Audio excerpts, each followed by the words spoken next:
Home Abstract and Title Company was founded in 1867 and is the oldest company still operating in McLennan County. Home Abstract is comprised of a team of honest, friendly, hardworking professionals dedicated to providing both commercial and residential real estate clients with the highest level of communication and service. Their team is committed to working hard and building and maintaining strong relationships because transactions are so much more than just deals. They are clients, deserving of the courtesy, care, and respect that Home Abstract and Title Company is known for. Visit Home Abstract and Title Company at homeabstract.com. Cross the Brazos and Waco, ride hard and I'll make it by dawn. Cross the Brazos and Waco, I'm safe when I reach San Antonio. Welcome back to the Waco History Podcast. This is part of our ongoing Crossroads series, the brainchild of Rick Tullis and me, Stephen Sloan. And we're having back, I think, officially now our most frequent guest on the program. Dr. Parrish has been with us twice, so there's 2 episodes I would encourage you to go listen to get a little background on Dr. Parrish. One, his work on Dory Miller, his book on Doris Miller, which is a great read if you're looking for something to read on local history. And secondly, he was on to talk about his work on the Committee on Historic Representations that that process at Baylor underwent a couple of years ago. And those are great podcast entries that I would encourage you to go back in the catalog and see. But today, we're here to talk about, for the Crossroads series, Waco as a military crossroads. And so we've kind of taken different aspects, right, Rick? That's right. So this is another cut at the crossroads, so to speak. And surprisingly, Waco's got a rich history, military history, although we would probably look around today in modern times and not realize it as much. Yeah, and so Dr. Parrish has he's got expertise in several different areas, but the heart of his wheelhouse is 19th century U.S. history. And so I'm going to ask Dr. Parrish to start us off, and if we want to start talking about Waco as a military crossroads, Mike, where would we start? Well, the obvious place to start, of course, is Fort Fisher, which is now the location of the Texas Ranger Hall of Fame and Museum. It was established in 1837, but existed only briefly for a few months because it was deemed by the Secretary of War of the Republic of Texas, whose name was Fisher, too remote to do much good at all, and so it was quickly abandoned. But the name was revived, of course, when the Texas Ranger Hall of Fame was established there, I believe in the 1960s. Yeah, I got it. It opened in 1968, and I think one of the common themes, at least for the reincarnated Fort Fisher, that I think we're going to see with a lot of these military crossroads, was there was a profit motive. There was an economic development motive, certainly in the recreation of the tourist destination, Fort Fisher. Probably not the original Fort Fisher, other than to keep people alive on the frontier. But looks like local businessmen and chambers. So think about in the 60s, the interstates cutting through, and they saw the opportunity to create a tourist stop on the way. It's easy off, easy on stop. And Waco's looking for tourist destinations, I would think, at that point. We didn't have a lot of them. And when you look at us now, which it blows most people's minds to think about, we have more people visit Waco, specifically the silos, than the Alamo. So that's kind of crazy to think that Waco. And you can't see this, but we all stood up and saluted when Rick said the Alamo. Oh, I thought we were saluting at the silos. Sorry. They both end with an O. So we can do both. Whatever. Yeah. And Rick, you've talked about the Santa Fe expedition. Well, before you run to that, go ahead. I've read a couple passages before out of this 1876 handbook, specifically George E. Rath's reminiscences, and he was on that he was with that group. So, okay. So I thought it'd be appropriate Yeah, what was it like? to read a couple of sentences from someone who was there. So if you'll bear with me, and I quote, "In the fall of 1836, a battalion of Rangers was organized, and one company under the command of Captain T.H. Barron was stationed at the Falls of the Brazos." So for those of you who don't know, the Falls of the Brazos is in It's in Falls County. Yeah. Falls County Yeah. at Marlin, just south of Marlin. Of this company, the writer was a subaltern officer. "We were ordered early in 1837 to establish a fort at Waco Village. We were 3 weeks coming up, having found it necessary to cut a road and build a bridge over Cow Bayou. We expected to occupy the fort permanently. Waco was in possession of buffalo, and only a short time before had been vacated by the Waco Indians. Corn stalks were found in the fields they had cultivated, and peach trees were growing where the city now stands. We built some shanties for barracks near the big spring of the river, but only remained there 3 weeks when an order came from the Secretary of War for us to return to the falls, as we were too far out to provide good service." There you go. So it was a 3-week expedition, and basically they went back, calling the place they had left Fort Fisher. Well, and it wasn't too long after that Waco, as a community, began to coalesce in the late 1830s and was incorporated, or late 1840s, and incorporated in 1856. By 1860, Waco had a booming population of 1,000, and McLennan County as a whole, about 8,000, about half white and half slave.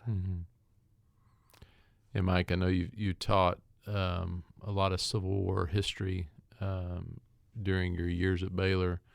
I mean, how should we think about Waco kind of during the Civil War? Well, we should think of Waco as a southern town.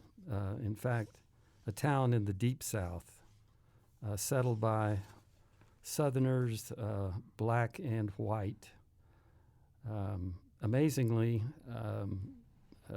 when the call was made from local leaders to join the Confederate war effort, about 2,200 men volunteered, a total of 17 units from McLennan County.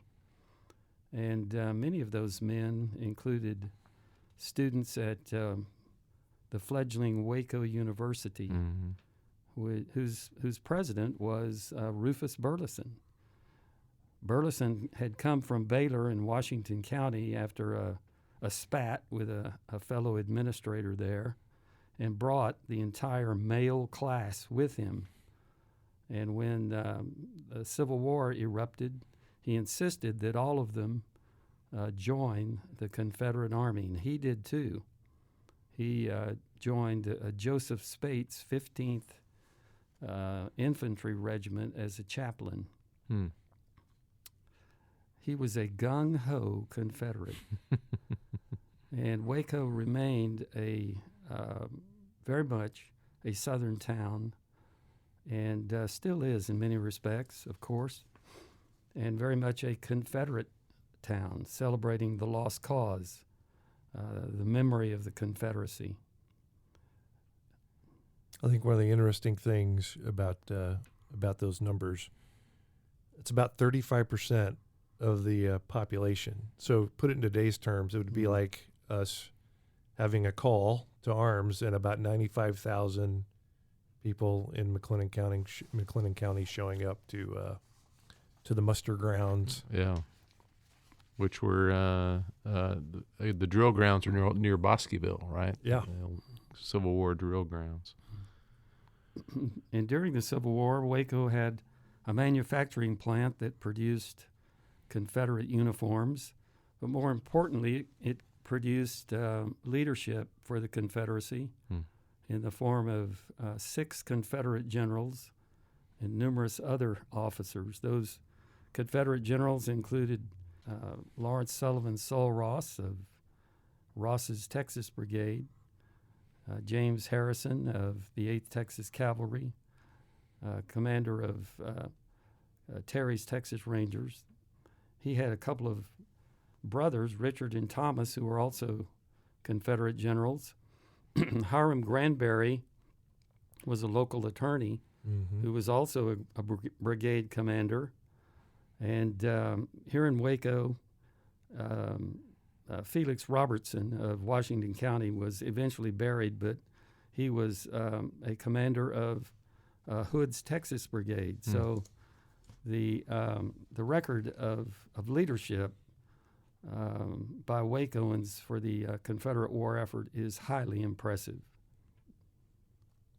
Yeah, and I always note that that's one of the things we foreground. Our city historical marker is pretty lousy if you've ever seen it. It's it's on Heritage Square there, and it's about as long as a tweet, but it's long enough to list all our Confederate generals. So it's an interesting read there.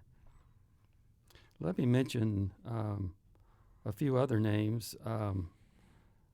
Captain Richard Koch served with Spates, 15th Texas Infantry, and later became a prominent attorney here in Waco after the war, and was the first Democratic Party governor elected after Reconstruction. And another very, very interesting commander was Colonel William Parsons, who was a Confederate cavalry commander, and who had a younger brother named Albert Parsons. They were both zealous Confederate officers, but after the war, during Reconstruction, they became radical Republicans. And most famously, Albert Parsons married Lucy Gonzalez Parsons, a former slave, and both of them were persecuted so badly by the white people of Waco who hated Reconstruction that they were run out of town, and they went to Chicago and ended up leading the radical labor movement there. And Albert Parsons was, in fact, one of the Haymarket martyrs. Oh, wow. Executed in the alleged conspiracy of the Haymarket riot. Wow, really interesting. You know, not to be too much of a George E. Rath fanboy, but I also want to point out in his writings, he talks about at the time, he ends up leading a company of men to basically do home defense, right? So as the what little federal protection was here on the frontier, because really Waco was still pretty close to the frontier at that point, and so the Confederates, the Texas forces had to muster some men to go protect the outlying areas. So he spent at least the first part of the war here doing that, and so. And you got to think about in 1860, although he'd done a lot of Texas Rangering in his life, he was probably getting a little further up there at that point. Yeah. After the war, during Reconstruction, of course, the federal Army, the United States military, had a presence throughout Texas, including Waco. There were a few dozen, about 40 to 50 Union soldiers stationed here in Waco on Jackson Avenue between 1st and 2nd Streets. And they were present in Waco to help the Freedmen's Bureau advance the opportunities, the education, and civil rights of African Americans who were now free and were demanding full rights of citizenship. There was violence during Reconstruction, and Waco was included in that violence. A couple of pretty nasty riots involving the Texas State Police, the radical Reconstruction force that was working with United States troops and the Freedmen's Bureau to advance the cause of black civil rights. And the state police included black policemen who were former slaves. The state police also included Hispanics, as well as pro-union, pro-Reconstruction whites. And so there was a lot of turmoil in Waco and throughout Texas and the rest of the South during Reconstruction. Yeah, I remember reading, and I don't remember the exact rule, but if you served at a certain level in the Confederate forces, you weren't allowed to hold a public office during Reconstruction. Which, if you think about what that does to you from a leadership perspective in a city, because most of those people were your natural leaders and had probably been a leader before the war started, and so I could see where that would create challenges when you've kind of sidelined all these people who know how to run things, Well, and they still have a lot of capital, so yeah, they still have the money. Mike, anything else? Let's say post-Reconstruction, 80s, 90s, 1880s, 1890s, we should think about. Well, the population of Texas was booming. Texas escaped the ravages of war, unlike the rest of the lower South. And people were flocking to Texas, again, mainly from the South, especially the lower South. And so, in many ways, Texas, including Waco, became more southern than ever. It had relied on cotton for its economic prosperity, cotton grown by slaves. Before the war, and after the war, it continued to rely on a cotton-based economy. And many of the people working in the fields up and down the Brazos River Valley and throughout the heaviest cotton-producing areas of Texas were, of course, sharecroppers, mainly black sharecroppers, but also white sharecroppers. And so the pattern of the exploitation of labor continued on after Reconstruction. The population of Waco in 1870 had grown to 3,000, 1880, 7,000, 1890, 14,000, and more Waco was becoming a genuine growing urban area. Well, and Mike, you'd mentioned earlier the textile business that started during the war with the mills that were making uniforms and gear for the Confederates. That really picked up too after the war. I mean, it became a milling and became a major part of our economy. And it makes sense, right? I mean, vertical markets. You got your cotton grown in the field. Yeah. Get them right to the mills and get them processed and add more value, and then ship them to markets. I mentioned earlier the Confederate identity of Texas and Waco.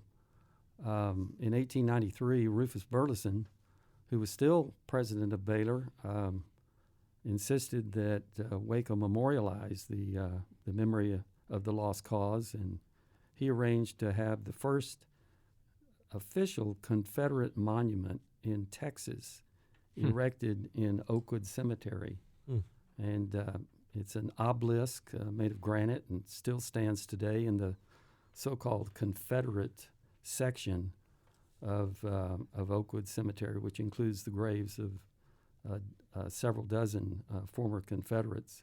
He arranged and orchestrated a parade of Baylor students, male and female, and Waco citizens that began on the Baylor campus and went down 5th Street. So the next time you go down 5th Street, imagine that parade that went across LaSalle and into the main entrance of Oakwood Cemetery. Wow. Yeah, that process of memorialization Yeah, I mean, extremely important, as we talked about on the other podcast that we did together. Well, I don't want to skip ahead on you guys, but I know so much of the 20th century story of kind of Waco's military history. Camp MacArthur's a pretty fabulous one, pretty fascinating one. I know what I find fascinating about that story. What do you guys find interesting about it? Well, being a being a businessman at heart, I love the idea that there were some forefathers that saw that as an opportunity, and of course you hate to see a war coming and brewing and all that's going to take, but there was some foresight and some lobbying in D.C. and that led to the federal government looking at putting Camp MacArthur here in Waco. And it makes sense from an economic development standpoint. I mean, you're going to double the population of your city. That's more people. Today we talk about heads and beds, right? We talk about tourism. We want to get heads and beds and people spending money. That's what's going to drive the economy. And a little bit more here, you get the heads and beds, but you also get a ton of infrastructure. An infrastructure that a lot of it, the legacy of it, still exists in our community. Maybe I'll touch on some of that in a second, but it was incredible forethought from an economic development standpoint. Yeah, and it was a huge project. Of course, what you may be thinking about, Dr. Sloan, is the fact that hey, don't try to read my mind. The fact that the city fathers had to give up the red light district downtown, the reservation. It's a give and take. Well, yeah. It's a give and take. Yeah, that's also the city fathers' fine work, Rick. It's taxing the reservation, the legal prostitution district, which is another episode. They were just trying to make it safe. Yeah.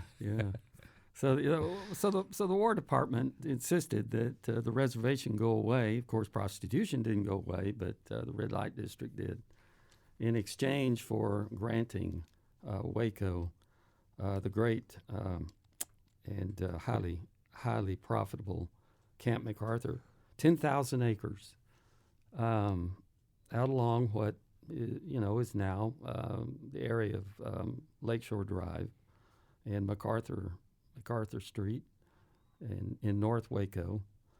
$5 million project, 80,000 plus soldiers over the course of its a little over 2 years of existence. And what's little known and underappreciated is the fact that Camp MacArthur was largely constructed by Hispanic and African American labor, and maintained by Hispanic and African American labor. Hispanics had flocked to Texas to escape the turmoil of the Mexican Revolution after the turn of the century, and they had many of them were occupying the former reservation downtown. Yeah, the Callados. That's right. 2 Street becomes Callados. That's right. Yeah. That's right. That's right. And so they provided cheap labor, cheap, dependable, very productive labor. Yeah. Yeah. I talked about it a second ago about infrastructure. I think mentioned over 10,000 acres at the time, a $5 million price tag to build out the base. But there's an old map, I think it's in the Texas collection, that shows the layout of the camp, the quartermaster's map of the camp. And if you look in, you zoom in real close, you can see they actually show Hillcrest Hospital. That was don't know exactly when Hillcrest was built, but they show it on there. And if you look closely on the map, it shows 2 big water towers, or it shows, they're just dots on the page, but they're identified as water towers. Now, they tore down the old Hillcrest a few years ago, but if you go over there, the city of Waco still has 2 very large ground tanks over there that supply the water and the water pressure for that side of town. Interesting. So that legacy of that infrastructure still goes on today. Yeah, it's fascinating. Built to hold 45,000 soldiers, never going to hold more than about 28,000 at one time, but Mike, you were talking about how big is Waco during this period, about the population of Waco? Well, Rick, you mentioned the fact that the population doubled. So Yeah. You do the math. Yeah. I'm bad at math. I don't have the exact population figures from the 19 teens, but Yeah, I mean, so you can think if it's going to hold, never hold more than 28,000. I mean that's a huge influx of population that matched the population of the actual city. That's Right. remarkable. Right. So the soldiers that came in there, I think I know at least 3 places they came from. Some came from the Texas-Mexico border and were brought back up to be trained to go over to France. And then National Guardsmen from Michigan and Wisconsin came down and did their training before heading to France. And then I think after those initial groups were shipped off, that replacements started coming in and being trained as well. we have to remember that there were also black soldiers serving in the United States military at the time, as had been the case all the way back to the colonial era. And they were fighting for freedom, and most personally, they were fighting for their equality. They believed, like so many black servicemen, men and women over the course of United States history, that if they did their duty and served honorably, that they would gain the respect that would merit them full civil rights, and not only civil rights but respect from the white population. And the soldiers who were black soldiers serving at Camp MacArthur during this period were mainly serving as guards. They provided the security, especially during Reconstruction. They were very, very important in guarding the facilities. And so, being from the north, they went downtown and they wanted access to facilities, restaurants and entertainment venues. And white people in Waco didn't want them to have access. And so a white mob, on at least one occasion, assembled, and there was violence and shooting, in fact. Fortunately, nobody was hurt very badly, but the Army held a court-martial, and 6 black soldiers were court-martialed, although all they were doing is asking for equal treatment. Yeah, because I know there was a lot of interaction between the soldiers and the city, as you might imagine. And of course, this was just a couple of years after the lynching of Jesse Washington, which had occurred in 1916, and Waco still, had a reputation for the so-called Waco horror, the lynching of Jesse Washington. And that was around the time of the resurgence of the Klan, I believe, and throughout Texas. Hey, a couple of things I'd like to mention about Camp MacArthur. Talk about some of the infrastructural legacies. Talk about the water towers. There's part of town we call Chimney Hill, and that is actually from the chimney, the artifact of the chimney that was in the officers' lounge area, officers' mess, quarters or mess. And although the wooden parts of the building are gone now, the actual chimney still exists, and that part of town got named Chimney Hill. Another thing I've actually got in studio. Oh my goodness! Yeah, so our listeners might can hear that, but I've got a jar full of spent 30-06 rounds, 30 caliber rounds. That, interestingly enough, one of my sons came to me a few years ago. We live near Lake Waco, and similar to now, where the water had receded quite a bit because of a drought. In parts of the beach, the beach area where we were, that kind of backed up to the escarpment, was obviously at some point a target range, shooting range, because there was literally thousands of spent rounds in the sand and the gravel. Oh wow! Yeah. So it makes sense. You got 28,000 troops. They got to go shoot somewhere. and you need a good backstop when you shoot. So you know how the escarpment drops off into that Lake Waco area. Mm-hmm. That was their natural shooting range. So you went and harvested some of that. Well, it's actually, it's trash. This Yeah. is lead and copper. It doesn't belong in a waterway. So Uh-huh. I was trying to clean up the environment. Oh, that's right. Yeah. Perpetually a community servant, Rick Tullis. That's what I was doing, and I thought it was really cool. I also like to mention the legacy of the family legacies that were left, and the one I know about, a good friend of mine named Charlie Olson. In fact, we mentioned his brother, Ambassador Lyndon Olson Jr., on one of our other podcasts. I believe their grandfather was one of the soldiers that came down from up north and served and ended up moving back to Waco. And Liked it so much he stayed. that's right. So when you think about some of the other benefits and maybe the forefathers saw that too. Hey, it's a way to grow our population. We can get more people to, after the war's over, come back and locate. I mean, their how are you going families. to keep them down on the farm after they've seen Waco? Yeah, I mean, yeah.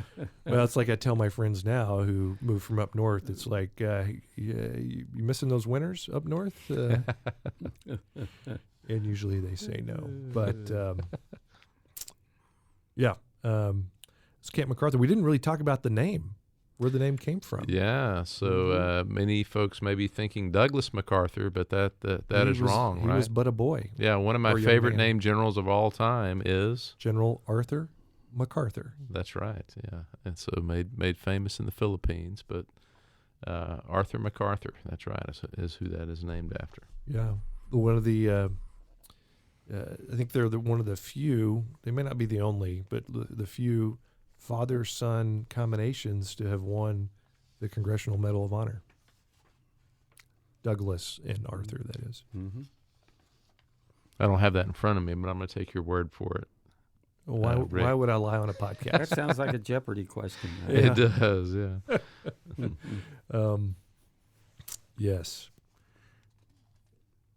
Well, Well, let's, you were, let me pivot as I started to do earlier, because I was looking it up to make sure. Richfield High School, which Richfield is one word in Richfield High School. It's actually supposed to be Rich space Field, and that comes from another Great War facility here in Waco.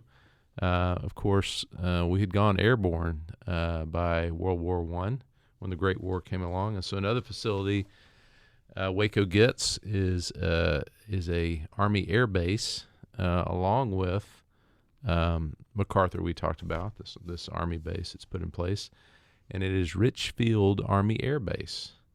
And so if we're looking at a contemporary map of Waco, Rick, where are we going to find it's Richfield? real easy to find Richfield. If you know where Waco High School is, if you know where the Extraco Event Center is located, and pretty much that whole block that you have to drive around off of Lake Air, that was the original field, right? The Lion's Den, all that stuff. That was the original airfield. Mm-hmm. And it was a grass airfield. I think it had some runways marked on it, but they didn't need concrete back then. Mm-hmm. Yeah, and that Lion's Den structure you mentioned is a structure from the contemporary contemporary structure from World War I, which is pretty remarkable. Yeah. When you walk inside and you look up, because there's an event hall on the back of it now that got added at some point. So if you're in the event hall and you're looking back towards the original building, I think it still says something like "Welcome to Waco." It says Waco Municipal Airport. Okay. I have a picture of it in my phone because I was in that facility not that long ago. And so that would have been what it becomes is our first municipal airport. Yeah. Yeah. And there's some interesting photographs hanging on the wall. Very interesting as photographs. You come in the door Mm-hmm. of the old Rich Field. Mm-hmm. Yeah. So named for Second Lieutenant C. Perry Rich, who dies when his plane crashes into Manila Bay in the Philippines in 1912. Mm-hmm. So that's where that name comes from, just to keep that naming going. So what are they doing out there at Richfield, Rich? Well, talk about the infrastructure side again. It was another 690 acres and another $2 million on top of what we already talked about for Camp MacArthur.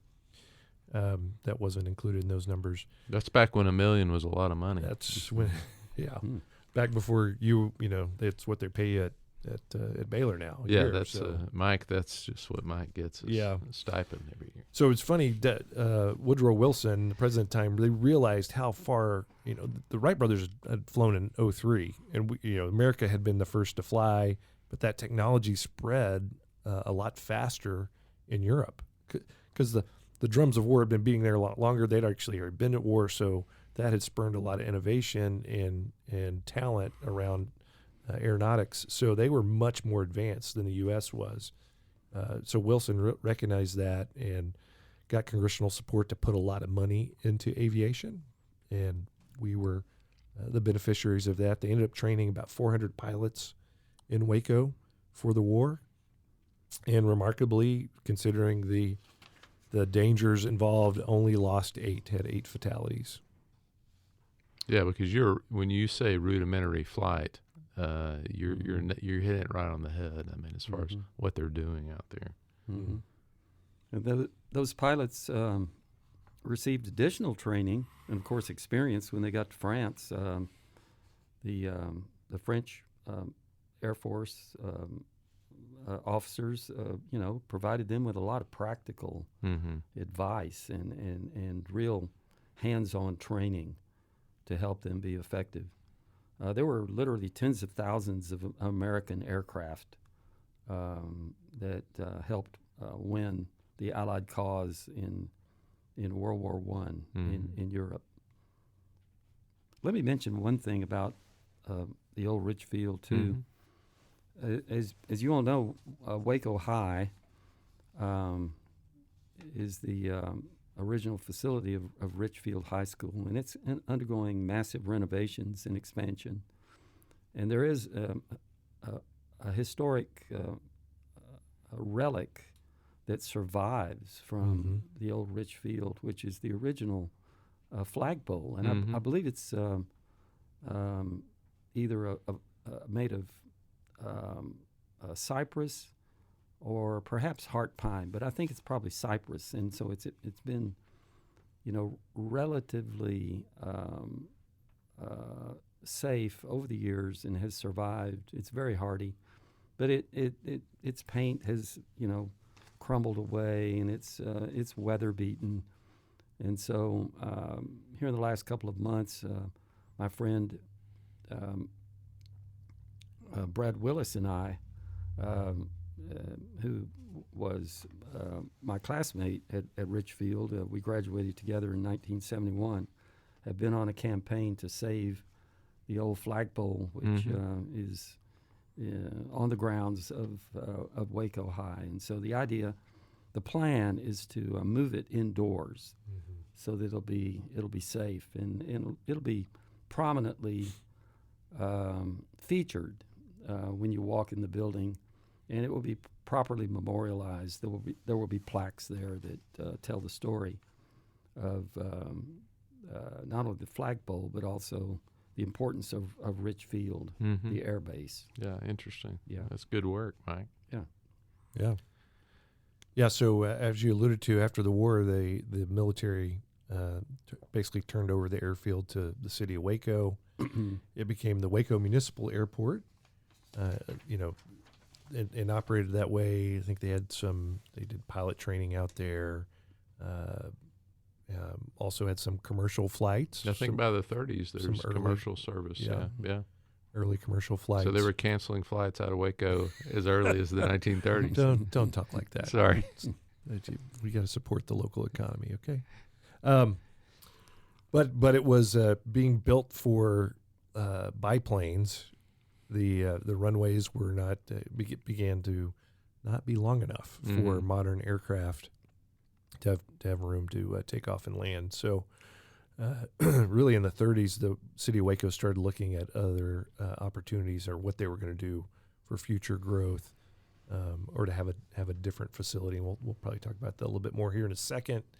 And then they actually had ended up using it the city through the end of World War II before it was closed for good. And then in 1951, so not too long afterwards, they got redeployed, so to speak, and that's when HOT Coliseum was built on site. Mm-hmm. And then eventually, as Mike mentioned, Richfield. In 1960. Yeah. Richfield High School. And also a feature that folks are very nostalgic about in Waco, Lions Park, which is being reimagined right now as we speak as well. A lot of generations of Wacoans have fond memories of going down the slide or taking the merry-go-round at Lions Park. Taking dates to play putt-putt at Big spender, Mike Parrish. I just remember on that slide, you had to be careful. No, you needed to take wax paper. That was the secret. You put a little wax paper under your burlap sack, and you could really get some speed on that slide. Yep. Well, you set it up well to transition then from Richfield to Blackland. So unless there's something we need to hit at between wars here that you guys know of in the 20s or 30s. At Richfield, I don't. But the city of Waco did start to plan for the next airfield, and we're actually in the process of building a new airport where the Waco Airport is now, right out towards China Spring. When World War II hit, so. Again, we were well positioned. Right.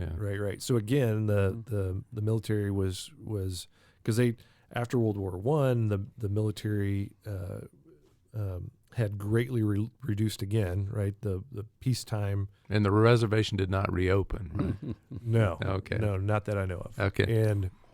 And so they had to quickly again muster for war, and to do that they needed facilities, and went on a campaign to get there as quickly as they could. And one of the opportunities they saw was, hey, Waco's already building a new airport, a modern, concrete airport. And so they started off by just, hey, we're going to take over your project, leasing it from the city, and then eventually building it out, finishing the build out of it for their purpose. Do you know the story of the naming I'm assuming it's referencing the fertility and the richness of the soils. Yeah, just the geology of the ground out there. The Blackland prairies of Texas. Mm-hmm. So this is Blackland Army Airfield, and so we're going to do a pivot here in a minute, and that's no longer where our planes are going to be located, but at this point, that's a branch of the Army, the Army Air Corps. Yeah. 1942. We saw the training of pilots who flew B-17s, B-24s, B-25s, and B-26 bombers, as well as many other pilots being trained during World War II. And so when does that pass back to the city? When is it officially our municipal Well, it looks like airport? it became inactive shortly after the surrender of the Japanese in October of 45, and it looks like it kind of sat dormant for a little while, but or maybe it may have still been used in some regard locally. But by 1950, the facility was disposed of and deeded back over to the local government. It's not the only place, however, in World War II where there's training going on. No, it's not. And let me just pause here again from the economic development perspective. Mm-hmm. What a great thing for the federal government to show up in your community, spend millions of dollars developing an asset, and when they get done with it, they go, "Oh, you can have it, local government." Mm-hmm. Mm-hmm. That's like I said, we've been Waco as a community has been the beneficiary of that many cycles over here, as we see, as we talk through this. So the government does not just take, it gives as well, is what you're saying. You might say that. I don't know.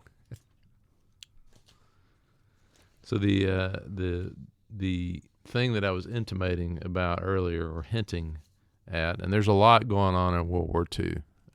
There's a lot of things we're going to hit on with World War II, but Waco Army Airfield is another thing that I want to mention. So we can think of Blackland going out in China Springs, but over in Belle Meade, there's other activity as well.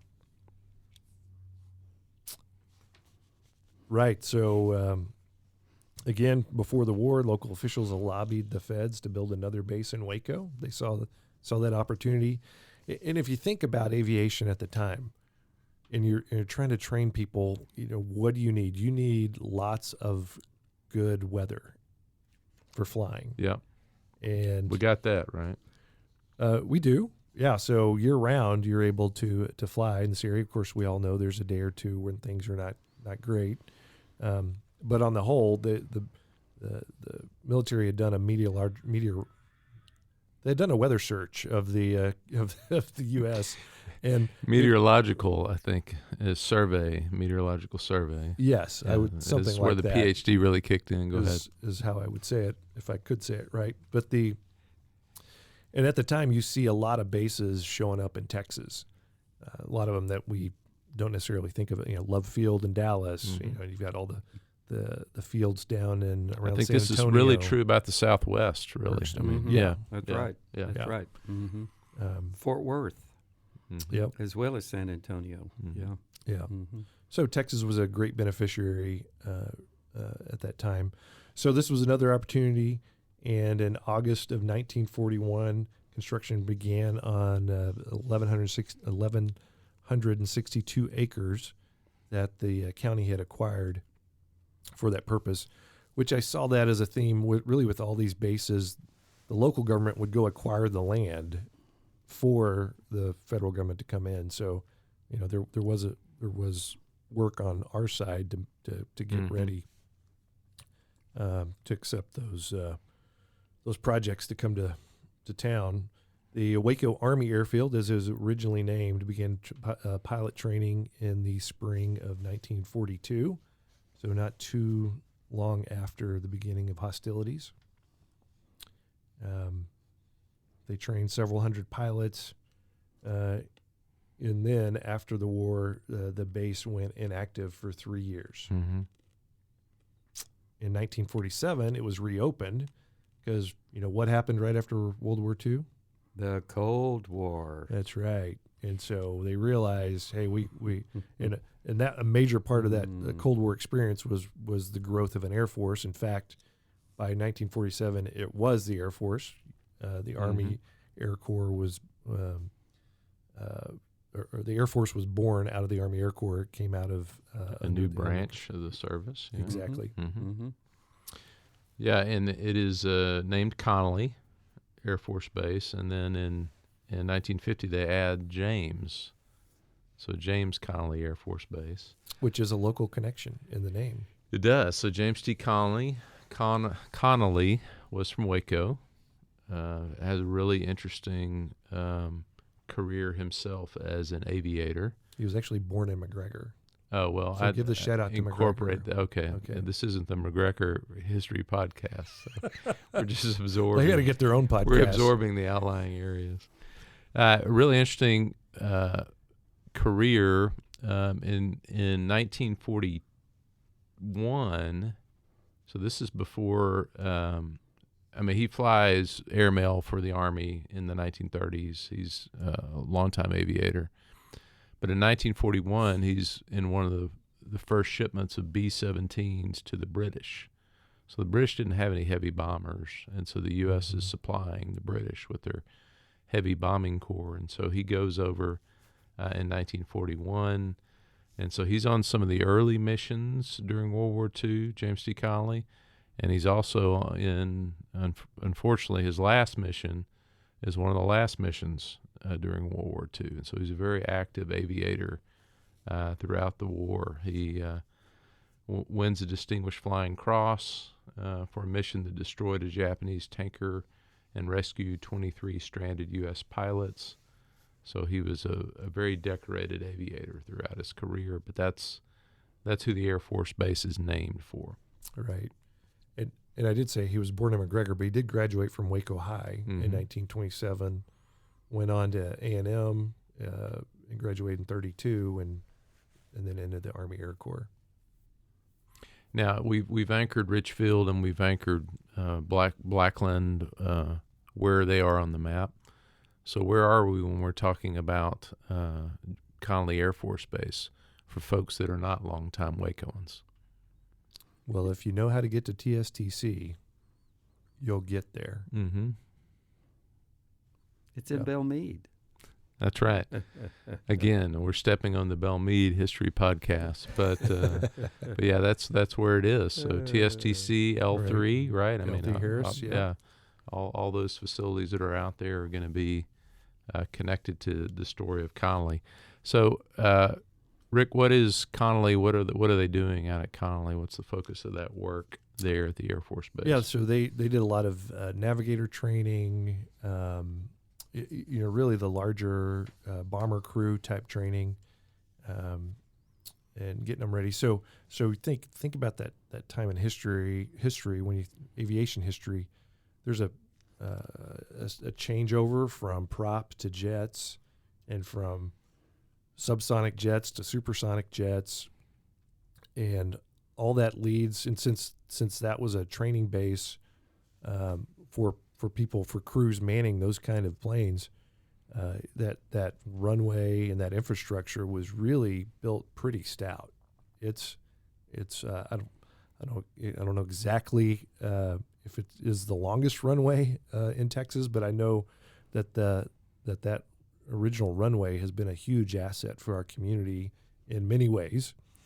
It was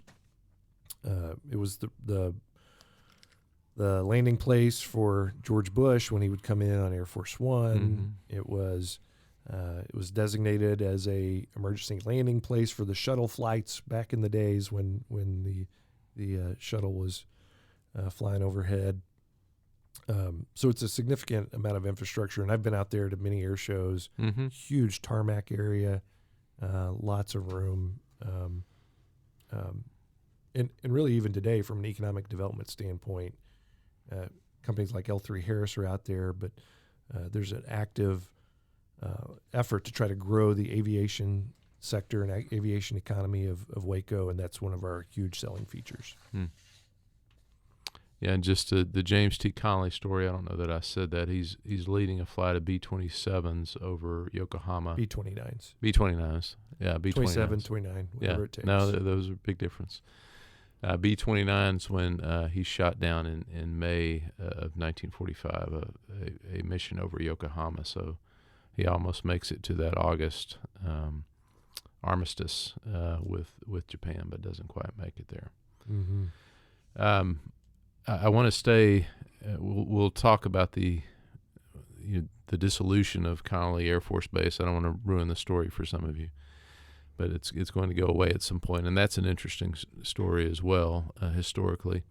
But one of my other favorite kind of interesting World War II sites that continues to have life in the community is Bluebonnet Ordinance plant. Mm-hmm. So when we think about mobilizing a economy to fight a war, it's not just about supplying servicemen and equipping.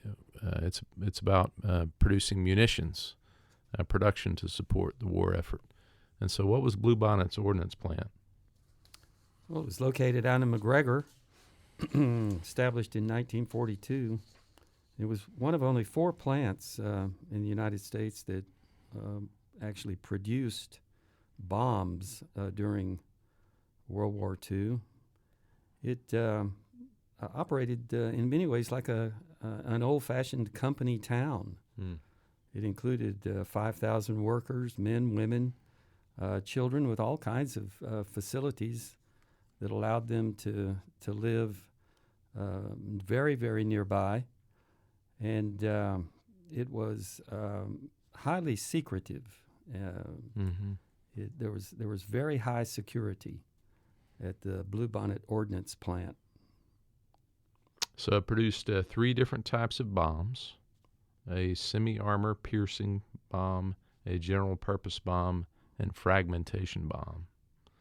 The largest bombs weighed up to 2,000 pounds, while these little fragmentation bombs, which were also known as parachute bombs, weighed about 23 pounds. And there for a time in there, the plant also produced its own ammonium nitrate explosives for the bombs themselves. So there's a lot of activity going on out at Bluebonnet Ordinance Plant. And of course, this is as we move from unemployment during the Great Depression, we moved to overemployment in World War II, and so bringing women in to the workforce, and it was an active enterprise out there at Bluebonnet to support the war. Yeah, so it took about 5,000, at its peak, 5,000 people out there working, and at the time, McGregor was only about 2,000 people in its total population. So, Mike's right. A company town concept probably does make the most sense. I mean, they had to create a community out there with everything. Got to figure out how to feed the people, have them somewhere where they can sleep, entertainment, the whole thing. A huge economic boon to Waco and McLennan County, to say the least. So 13 million bombs, over 13 million bombs produced there. And anecdotally, at least I've read stuff through about the Vietnam War, some other places. They're still using those munitions. I mean, not necessarily from Bluebonnet, but the munitions produced for World War II get used for decades after, because there's still so much of it around. Yeah. So I guess they're shipping it in and out via rail. That's exactly right. Rail spur. So I think of that McGregor. If you want to take a people train, now you go to McGregor because of that rail connection they have out in McGregor. I imagine they're using that for this during World War II. Yeah. So if you look, get on Google Earth and look at that that area, you can still see the remnants. I think there were 4 or 5 different facilities where they actually produced them. Packed the bombs. The casings were made elsewhere, and then they would pour in the explosives and put the nose and the tail cones on, and or nose cone and the tail onto them, load them up. Wait. Carefully load them up. Yeah, they weren't trying to go as fast as we're trying to go in this podcast. This is where we slowed down a little bit. And they're still out there. You can drive around there and see these really long warehouse buildings that the train would drive into. They would load them up as they completed the manufacture. You can see, again, from the Google Earth, all the connecting where the rail tracks would have connected all these buildings, and see the circuits where they went. Then they would leave those buildings and go out past Mother Neff Parkway area. I think that Texas A&M has a research center out there now. They were the beneficiaries of some of this property when it got abandoned. And out there, if you drive down that Mother Neff Parkway, you start seeing all these funny-looking half-buried Quonset huts out in the middle of cattle fields. They're remarkable. You can see them from the road, yeah. So what's that?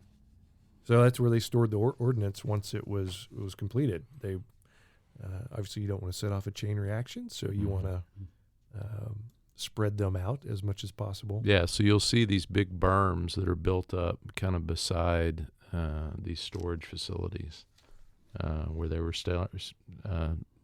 storing munitions. Yeah. So really fascinating from a manufacturing and engineering point of view, how they laid all that out. They spread these. It was a huge amount of land out there that they used, but you obviously, if you've got these different manufacturing areas, you want them pretty far apart from one another. So if one goes up, they don't all go up. Well, there's also a Cold War story for that site as well. We talked about Connally, Waco Army Air Force Base becoming Connally, a Cold War story. There's also a Cold War story for Bluebonnet Ordnance Plant as well. It obviously closes, but it has life again as Rocketdyne. Right. Yeah, the Air Force insisted on testing rockets out there near Bluebonnet, and Phillips Petroleum Rocket Fuels Division was established there to help support the Air Force testing. And during the late 1950s, Rocketdyne solid propulsion operations was established and flourished there for about 20 years, producing, testing all kinds of engines, but the big specialty was rocket engines. Yeah, by about 1960, McGregor could static test small-scale rocket motors with up to 5,000 pounds of thrust and 5,000 pounds of propellant at the multiple kind of firing bays that they had there at the facility. Yeah, the part of the story I thought was really interesting was it was their rockets that they were producing there or testing and that got used on the Apollo missions. Mm-hmm. That's right. They were a big part of the success of Apollo. Yeah, so space is now connected. Yeah. To McGregor and McLennan County. They also produced JATO rockets for the U.S. Air Force. These jet-assisted takeoff rockets. These kind of huge rockets they would attach to get more boost. So you could take off of a shorter airfield. That's right, to get lift off. Yeah. And then later, I don't know exactly when the conversion went from Rocketdyne to Hercules.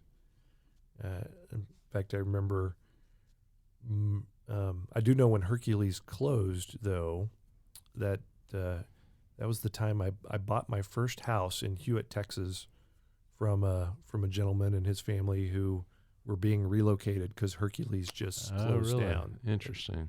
It was sold and they were consolidating the company somewhere back east. So that was in 1994, I believe. But Hercules produced a series of missiles. At that point for the Air Force, I think they did air-to-air missiles for air-to-air combat. And then I think after Hercules left, kind of went through a period of dormancy. I think it got turned back over to the city of McGregor, or at least parts of it did.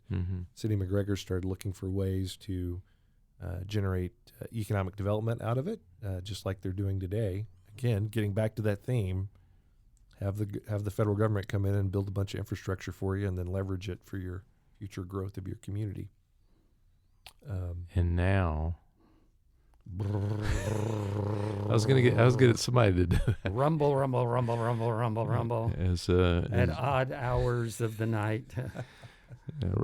Window pane rattling. Yes, and breaking occasionally. Yeah, sensation that we get from out to the west. What is that? It's the sound of economic development. It's what it is, Stephen. and a very, very eccentric kind of owner. So you think of serendipity here a little bit. I mean, obviously this facility, it manufactured bombs, and they started doing rockets, and somehow there was an entrepreneur in the 90s out of the Dallas-Fort Worth area, last name Beal, B-E-A-L, who started a company called Beal Aerospace. He had visions for commercial rocket launches, I think for satellites, and he, I guess, had the money and had the had the vision to test rockets out there. Built a test stand, actually, a modern rocket test stand, and then he ran out of money. Yeah, but that's not the end of the story. No, I think that's where it ends. No. I think that's where it ends. Then another wealthy guy with a lot of vision. Because I've heard that rumbling lately.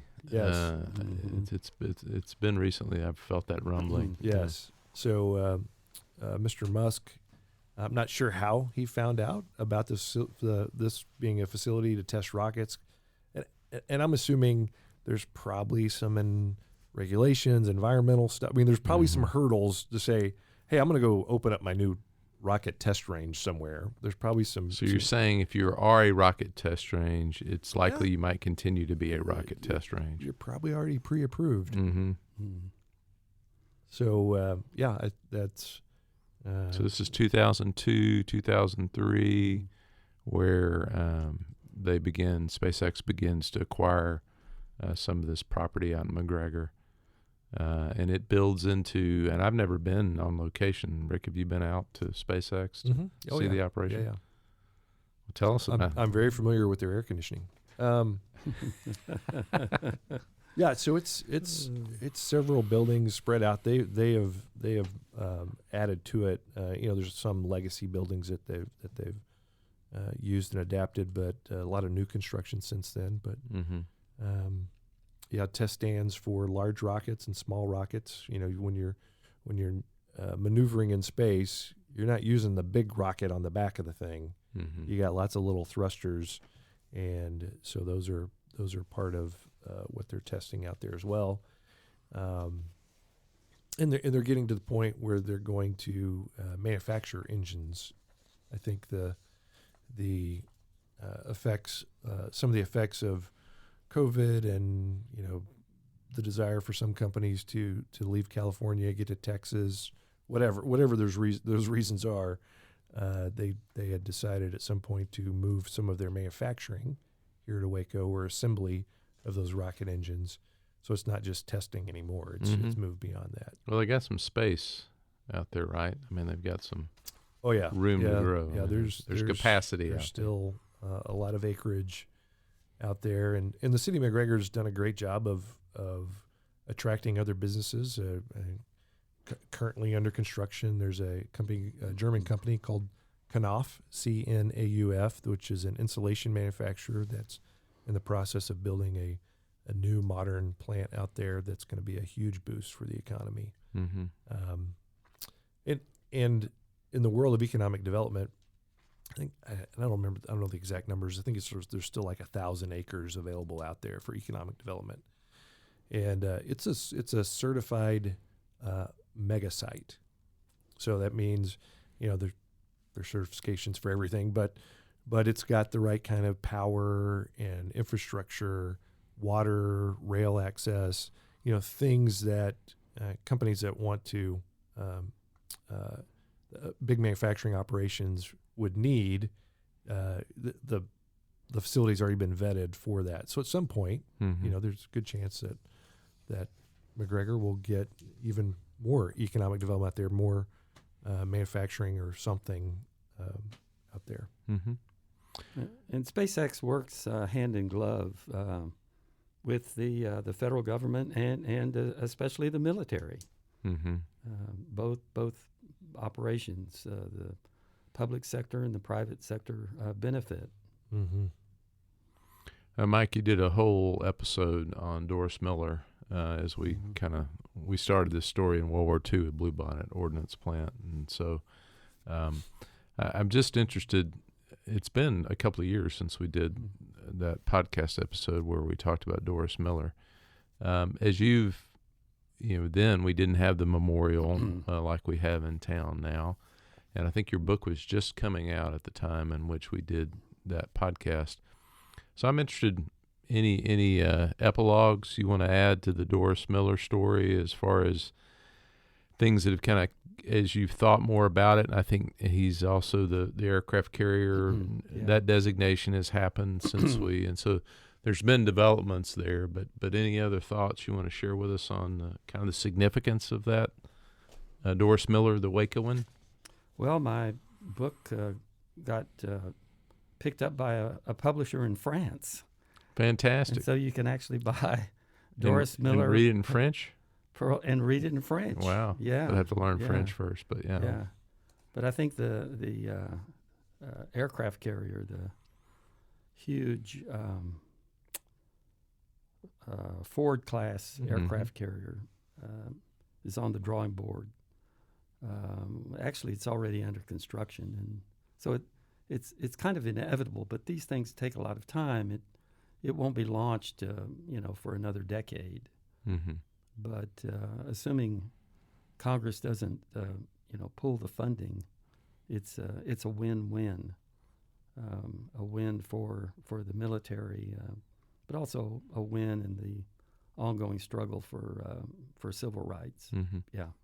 What has it been like for you to have seen? I know you worked on the memorial project with many others that worked on that effort to raise the money for that. What has it been like to see that kind of have a place in the community over the last couple of years?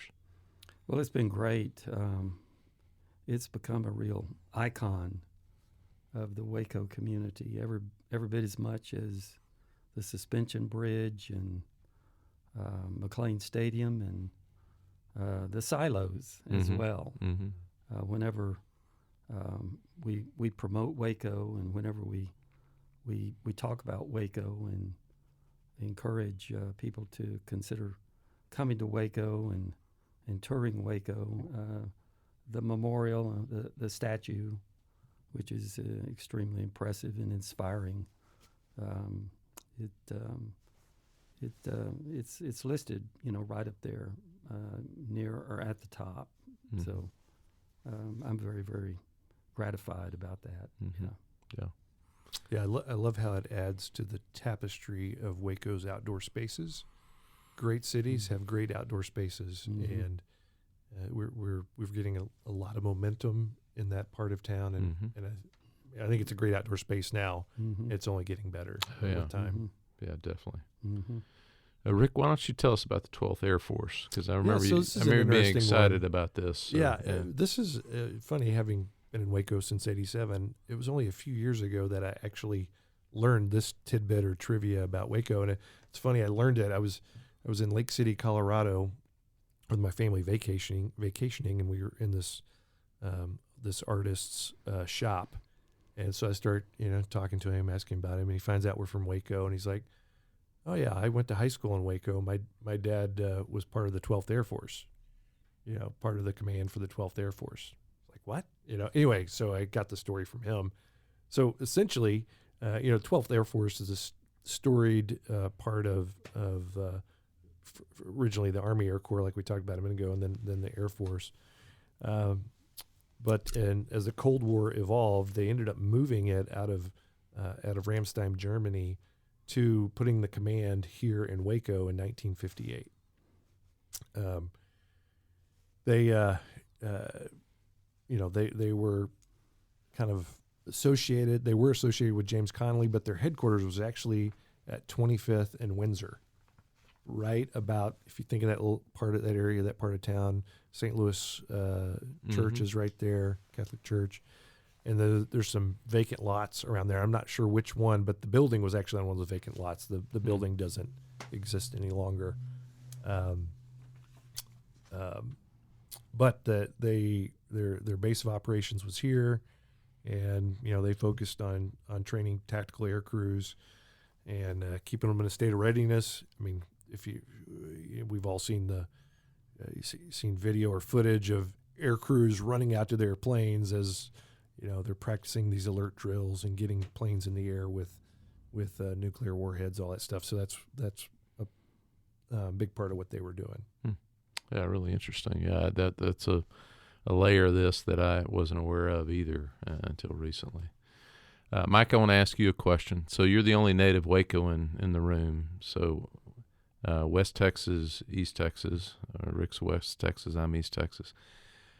You were a young man, but when you heard the news that Connally Air Force Base closed, talk a little bit about what that was like for the Waco community when Connally closed. It was absolutely devastating.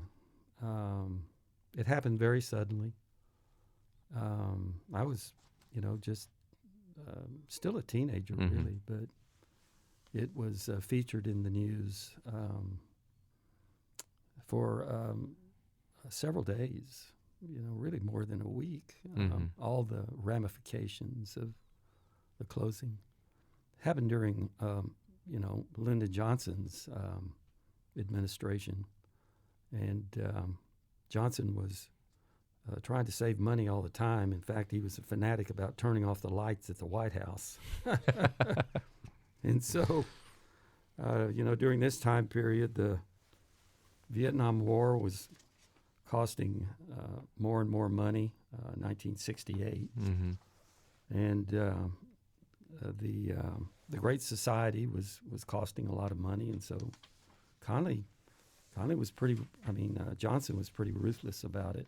Of course, there was a great hue and cry from his native state, Texas, and by that time he'd already decided not to run again Yeah. for re-election, Yeah. and so he authorized the closing of the base. Mhm. Yeah. Yeah, it's been the happy story there is the second and third life that area has had, and it's such an important place now for Waco. Well, I want to end. Well, I think we should. Yeah. We're going to talk about the transition, the second life of James Connally. Well, we mentioned it earlier. TSTC, L3 I Harris. would like to mention because people are important. Sure. Stephen. I disagree, but go ahead. Okay. So Senator Murray Watson, Yes. a native Wacoan, it was really a lot. I'm sure there were a lot of people involved, but he carried a lot of that load down in Austin to get that facility and get it